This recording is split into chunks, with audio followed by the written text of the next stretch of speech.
šiandien aš esu kitoj kėdėje. Ir šiandien iš tikrųjų derybų lygoje esu žiūrovo kėdėje. Ir be galo džiaugiuosi, nes žinot, kaip yra įdomu pamatyti derybų lygą iš visų pusių. Ir tas jausmas yra toks, kad supranti, kad sėdėdamas tarp žiūrovų, aš matau, kuo žiūrovai gyvena. Ir aš matau, kad tie žiūrovai lygiai taip pat išgyvena tas emocijas. Už tuos derybininkus, kurie derėsi, už tuos teisėjų vertinimus, kurie kalba.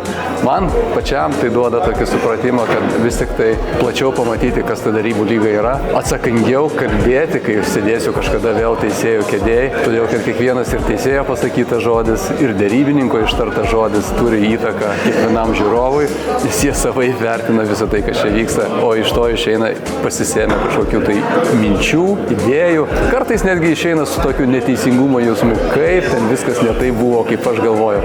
O įdomiausia, ką pastebiu, kad žiūrovai paprastai kalba, o kaip čia viskas paprasta. Tai žinokit, nepaprasta. Ateikit, išdrįskit, atsisėsit tą kėdę ir jūs pamatysit patys, kaip nėra paprasta atsisėsti tą derybininko kėdę.